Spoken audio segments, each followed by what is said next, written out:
Ito ay tradisyonal na gamot para sa may diabetes. Kumuha ng 3 o 4 na pirasong okra at hiwain, ilagay sa malinis na lagayan at lagyan ng tubig, ibabad sa buong gabi at inumin na walang laman ang tiyan. Ang okra ay mabuti para sa mga diabetic sa 2 kadahilanan.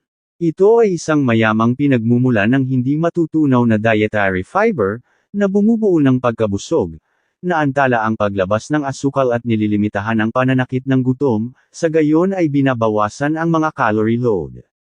Pangalawa, kinokontrol nito ang pagsipsip ng asukal sa pamamagitan ng bituka.